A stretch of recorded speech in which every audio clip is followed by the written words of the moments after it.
Welcome, welcome, welcome, welcome, welcome. I've been noticing that the live streams have cut off the first like 5 seconds when they get uploaded later. So I took a second there. I hope that didn't bother anyone who's watching it. I hope it actually maybe started at the welcome welcomes instead of in the middle of a sentence. It'd be really funny if when it's saved it actually just starts at the middle of a sentence. That would be hilarious. But yeah, the live stream is going now. It is just around 9 o'clock. 10 o'clock. I mean, right? 9:50. Yeah, it's 9:50 on Sunday, March 29th. It was a really decently busy day at the shop. A lot of walk-in, a lot of people bringing other people because they really like the store and they wanted to check it out. A lot of parents bringing kids who have been coming a lot over the last 2 or 3 months. We hope that that continues into spring and summer. I placed a gigantic reorder today. Gigantic specifically because there was a discount. I got an extra like 20% off a whole slew of different kinds of books. And then there's a few other books last week that I had an extra 10 or 15 or 10 or 5% off that I ordered. So we're really like, I did my Hachette order, I did my Macmillan order. My Hachette order might not come because I owe them money, but HarperCollins has a couple new books. Fantagraphics has some great new books, and then a very hefty restock was just made. So I feel like I'm not doing any more ordering, except for new things for a while. There are some books I'd like to read. I'd like to get up to date with a little bit more One Piece, change the manga, but I think I'm going to wait till after Free Comic Book Day for that. I think Free Comic Book Day this year we're going to have some really dedicated sale sections. I'm going to have a 50% off, a 75% off, and even a 90% off section, just to really clear space. We're going to take things that have been going through every sale that we've ever had and just clearance out at like 90%. I think that will really help. And then we'll have a lot more room for the final push, the green shelves, and a few other spots in the final rearrange. The Escape Pod 2.0 will be done. It'll only take us 2 years to get there. So that's where I'm thinking right now. Of course, that is assuming that next Sunday is as busy as we just had. Tomorrow is busy.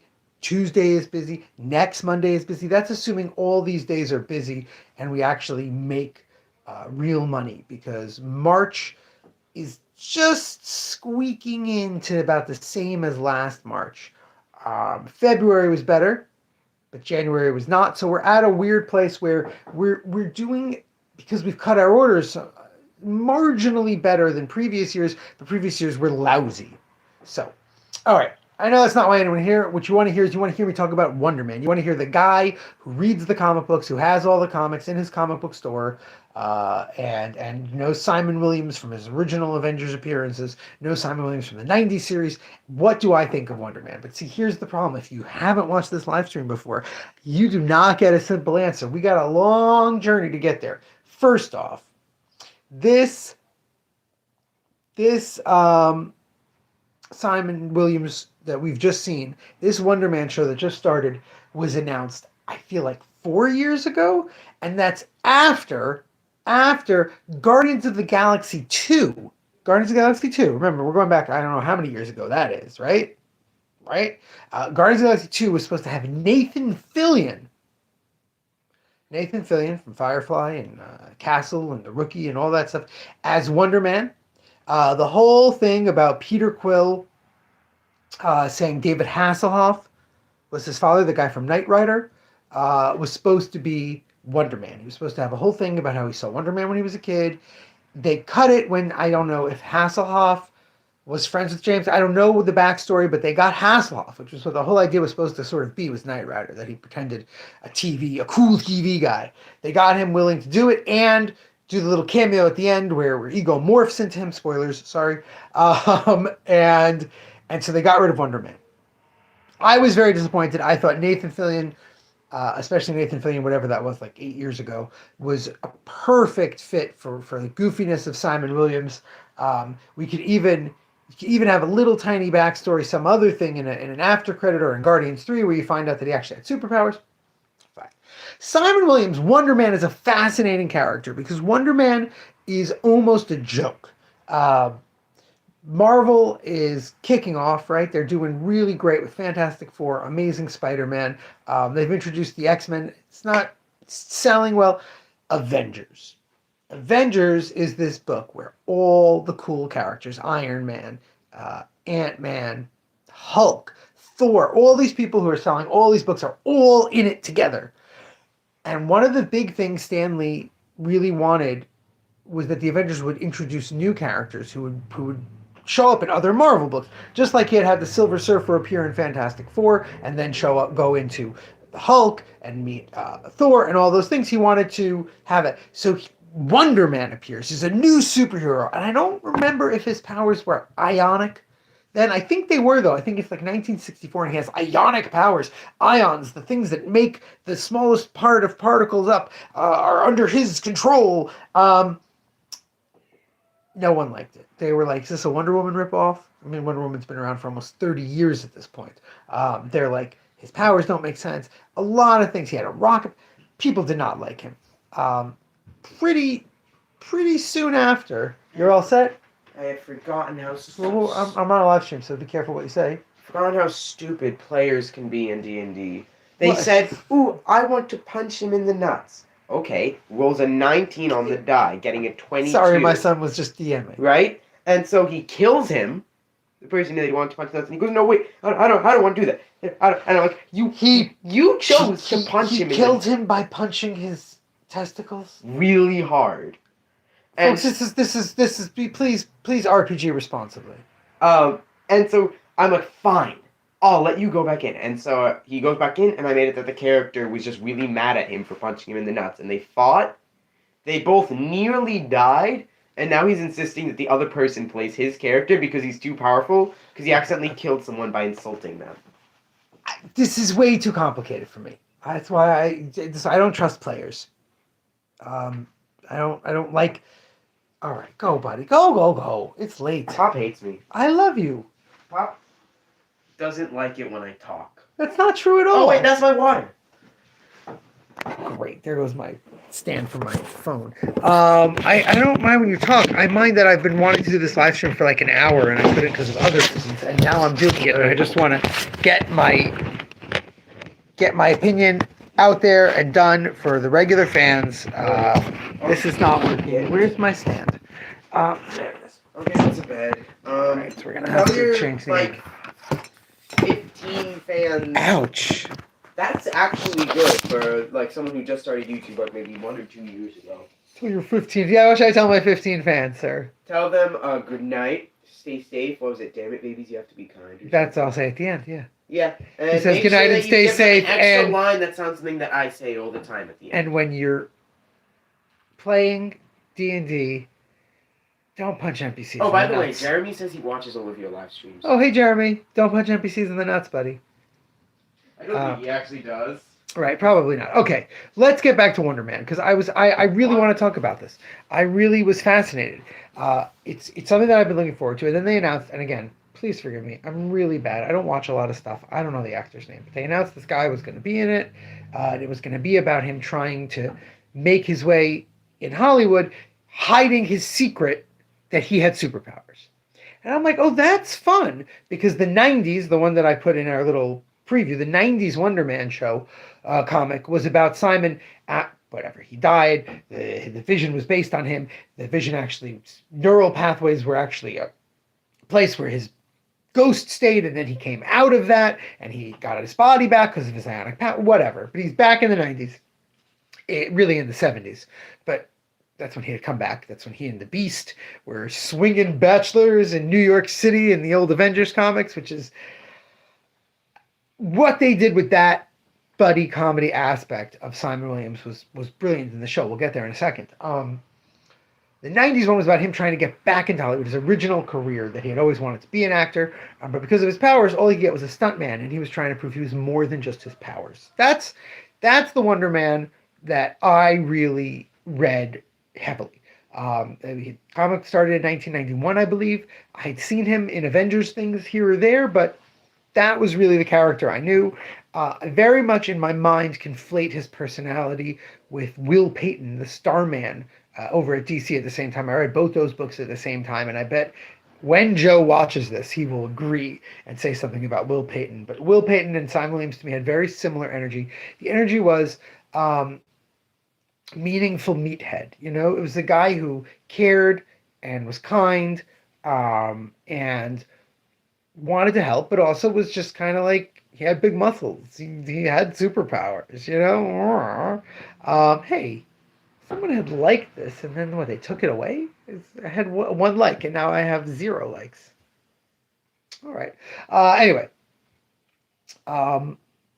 this Wonder Man show. Before we get into the melange, the taffy from the bazillion different parts of Wonder Man that they mush together, plot wise, that's nothing different. That's classic Marvel, taking 5 or 6 different takes or versions or ideas behind the character and sort of mixing them together. But what really, I'll even get what astounded me in a second.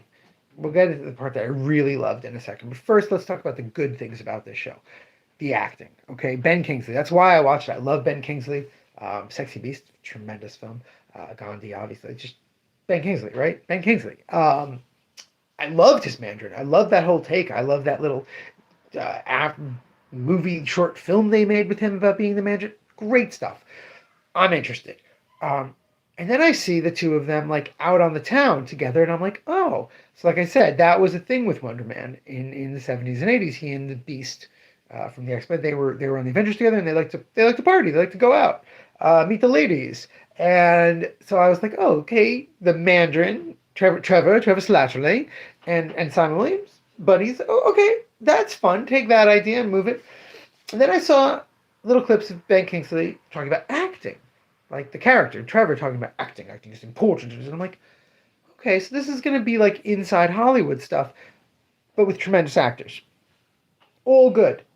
Here's the problem. It's a Marvel movie. There's going to be some secret antagonist they don't know about who's slowly going to come towards them, and the 6th of the 7 episodes will have a big fight scene.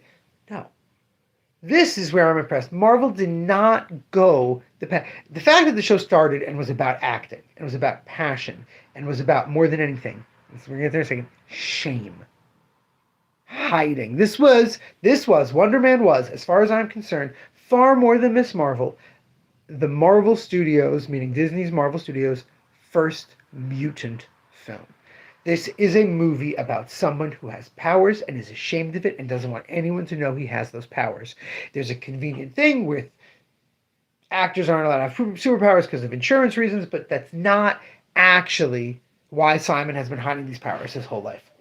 And unfortunately, Marvel has such a terrible track record with storytelling that there were 2 or 3 plot points in this that I thought were going to end up converging and be awful. I was really like, oh, we're gonna find out that like his father who died when he was a kid died because of his powers.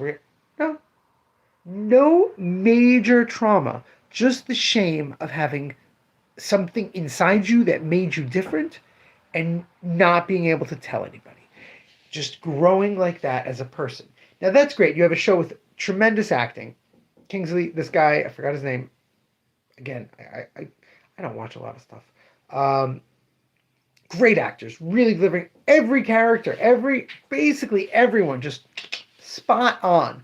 And then to make it a mutant story, to make it an X-Men story, for those of you who don't know how Marvel does their mutant things, someone who has the power but is scared for the world to see that power, scared for the world to know about what's inside them, the metaphorical mutant power that makes X-Men stories so compelling is one of the driving forces. And there's lots of other plot points. They're pretty cheesy. They're not that amazing. But here's where it gets amazing. There is no outside. I mean, there's some bad people doing bad things, not nice people. But there is no outside special effects heavy, big confrontational bad guy. There are confrontational bad guys, but they're normal people. The superpowers get used every 2 or 3 episodes, really, and that's where I must applaud this show. Because this is what I've been saying for years. And I specifically, you can go see my review of the Superman movie from last summer. I go into this a lot. The thing that Hollywood does not understand is that comics will always do their special effects better. Comic books inherently, being a medium that you must accept what's on the page, does special effects better. Okay? When Superman is flying in a comic book, you never have to think about the green screen. You never have to consider the physics of how he angles his body. It doesn't matter. It's on the comic page, and if it's a good enough creator doing it, you believe it. You're there. It's happening. And what Wonder Man does is lets filmed media's most important aspect, the acting, the emotional depth and weight that actors can add to a simple word. There's one scene where they're trying out parts for this movie, for this Wonder Man movie, and Trevor and someone else do a whole scene together where it ends up being 5 or 6 times just the same word repeated over and over. And it's not just them, it's that there's other actors of quality watching these actors do that scene going, like studying them. You can't do that in a comic book. There's no way you can do what that show did about acting. Okay, there's a part where Simon and Trevor are sitting on together just chilling, and they start quoting movies together, giving their own interpretation to Salieri's speech to King Lear, and it's so good. There's a moment where Simon does a very bad take on a famous speech in the show. You could never show this in a comic book and get all the nuance of the acting. And that is where superhero shows excel. There is so much more. Unfortunately, we are conditioned by the Marvel movies, the CW shows, certainly the Snyderverse movies, somewhat the Gunverse so far, DC movies, there's only been one so far, to think of the special effects and the melding of melodrama as the superhero stories, but superheroes, not comics, because comics can tell every kind of story, but superhero stories they're about emotion, and they're about morals, and they're about ethics, and they're about where those 3 things intercede, and you can do them on these incredible stages, but to have them with these 2 amazing actors delivering so much and constantly reminding you of how much they and everyone in the production are delivering to you through television's greatest gift, the zoom in, the long shot where there's one continuous movement and they're all talking and you can tell that they've memorized these complicated movements and moments. The zany little moments. Yes, there's a bunch of stuff in that show that would work in a comic book, but there's only about 4 or 5 special effects scenes that would be better. Now, this show was not made by, whoever the greatest TV show person is, whoever the Orson Welles of modern television is. So I'm sure the greatest comic book creators could make a comic this good. I have read comic books where you can tell that people are giving a beautiful performance of a quoted piece or something. But the idea that to lean in on your TV show and go, we're a TV show. We can't do Wonder Man's ionic ionization where his skin glows really perfectly like the comics can. But we can make this guy be a failed actor on the highest level. We can get an actor who delivers so much pathos and insular protective armor around his every word, except when he's playing someone else, that you can understand the trauma of having these powers, the fear that someone will know that he can do this, and they did that so well. They did it so exceptionally well that I am willing to put this up there as one of my favorite things Marvel probably has ever done. I think that it is so important to understand the medium you are using to tell your story and to use television that well. To have literally, there's about 5 times I believe that Simon uses his powers over 7 episodes. Seriously, not like he's like this and things are shaking, or there's a little boom and you see, and then later you see a crack. I mean, like major moments, and they're usually about why he's ashamed of them or why he doesn't use them for fear of. They're very much there for the narrative of shame, for the narrative of this man's pain. And it's just tremendous. I was really, I don't like watching stuff. I definitely got bored while I watched this for a bit because I'd much rather be reading. I'm not a big viewer of things, but this is what television is for. You know, people go on and on about Heated Rivalry being so good. Um, you know, like because it's true to the books while adapting it for television, while getting stuff TV wise. But if you really love a romance book, what you really love is the people's yearning and their feelings. And I believe those actors do it. I saw a couple episodes, walked past and watched, and they do yearning well, but you're not hearing inside their head. So a comic book can give you inside someone's head. A novel can give you inside someone's head. But what it can't give you is what that person necessarily looks like subtly on the outside in their every emotion. That again, I really wish I knew his name because he was tremendous. The actor who played Simon Williams was so good. Um, I'm excited. I just heard that they got a second season, and I'm like assuming everyone from the production and writing crew comes back. Sign me up. I was really very impressed with it, and I would definitely recommend it. Yeah, that's really it. I know you don't. People don't come here expecting to find effusive praise of non-comic material, but that's what happened this time. I'd love to hear from you if you didn't feel this way, but I want you to think about this. I want you to think about the power that television has, like what it can do. You could say, but I liked in Moon Knight when they went to the Egypt magical place, and it's like, right, but that looked super fake. You know, Greg Smallwood did a Moon Knight where you don't know if Mark Spector's hallucinating or if he's actually going into the realm of Khonshu. Greg Smallwood, like that's a tremendous comic book. The TV show couldn't even touch it. And it's straight up, it is ripping off those exact scenes, and it couldn't even touch it. I could go on and on with examples.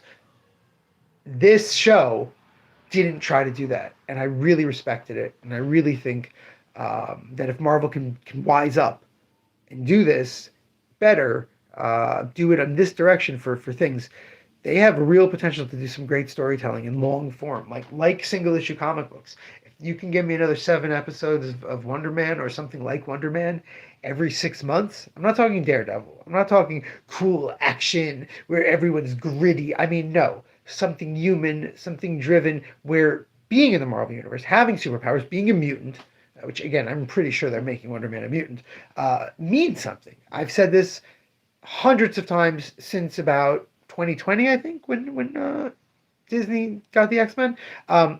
Degrassi. That's what we need for the X-Men.